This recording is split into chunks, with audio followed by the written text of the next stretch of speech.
അപ്പോൾ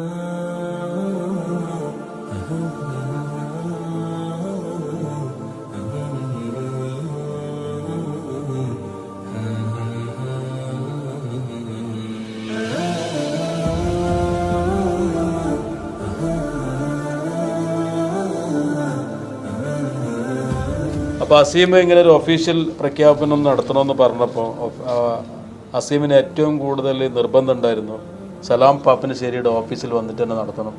അദ്ദേഹമാണ് ഇവിടെ ഫസ്റ്റിൽ അദ്ദേഹം ദുബായിൽ എത്തിച്ചത്.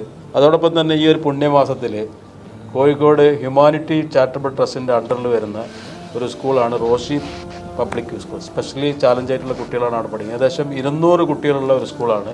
10-25 വർഷമായിട്ടുള്ള സ്കൂളാണ്. അതിൻ്റെ എല്ലാമായ ഇറാജ് കൂടെ ഉണ്ട്, അക്ബർ ഉണ്ട്. അപ്പം ബാക്കി പറയുന്ന കാര്യങ്ങൾ എന്താണെന്നുള്ളത് നിങ്ങൾ തന്നെ പറഞ്ഞു.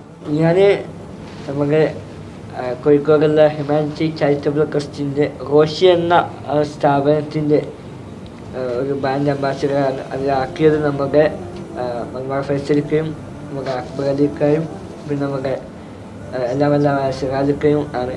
അപ്പം ഞാനും ഒപ്പയും ഉണ്ട്.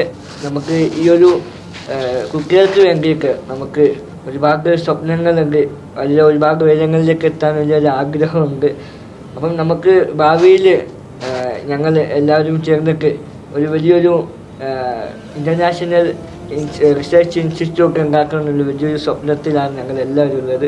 കുട്ടികൾക്ക് അവരുടെ ഏതെങ്കിലും ഒരു രൂപത്തിൽ എന്തെങ്കിലും സ്പാർക്ക് ഉണ്ടെങ്കിൽ അത് ഉയർത്തിക്കൊണ്ടുവരിക എന്നുള്ളതാണ്.